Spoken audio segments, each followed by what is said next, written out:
My brother stole my college fund, then used it to steal my girlfriend. I waited 4 years for revenge. I caught my older brother kissing my girlfriend in the driveway outside the apartment I helped her pay for. I thought that was the worst betrayal of my life. Then my dad looked me dead in the eyes and said, "Maybe if you made more money, she'd have stayed with you." That wasn't even the part that destroyed me.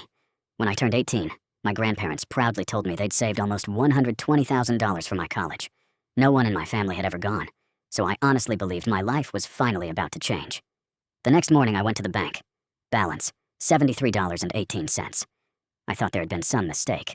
There wasn't. Months earlier, my parents secretly gave my brother access to the account because he needed help starting a business. There never was a business.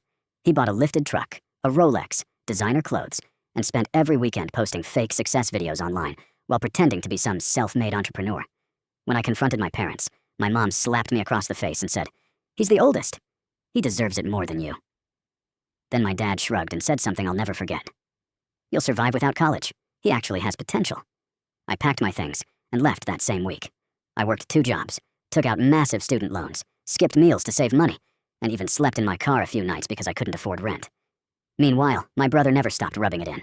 Every family gathering, he'd rev his truck outside before walking in and laugh. "Thanks for the rims, little bro." Everyone laughed, even my parents. Then I met Emily. For almost 2 years, she stood beside me through everything. She made me believe life was finally getting better. Then one week, she suddenly became distant.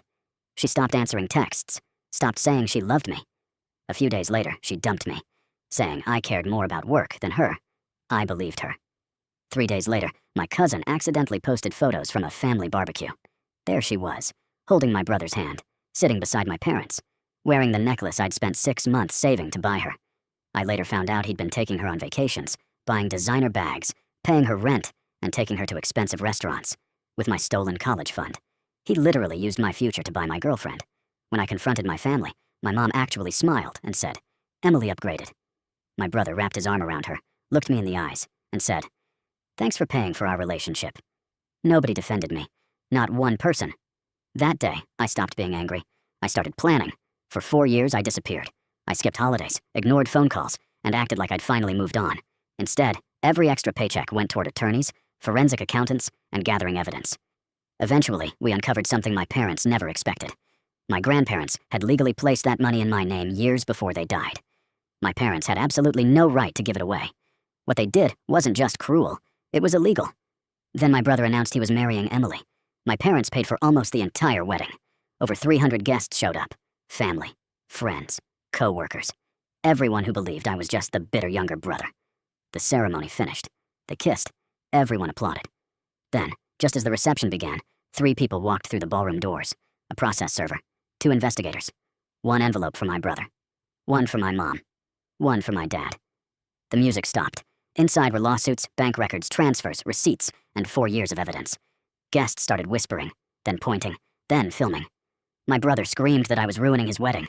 I smiled and said, "No, you ruined my life. I'm just sending the bill." The investigation uncovered everything. The fake business, the stolen money, the hidden transfers, the lies.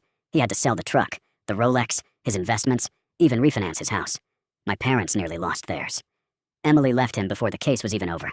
Turns out she loved expensive gifts more than she ever loved him. The judge ordered every dollar repaid with interest, attorney fees, and court costs. By the end, they owed me almost twice what they'd stolen. A few months later, my mom called crying. She said the family had fallen apart and begged me to forgive everyone. I asked one question. Did any of you ever apologize? Silence. So I hung up. Best decision I ever made. Sometimes revenge isn't about ruining someone's life. It's about making them finally pay for the one they ruined.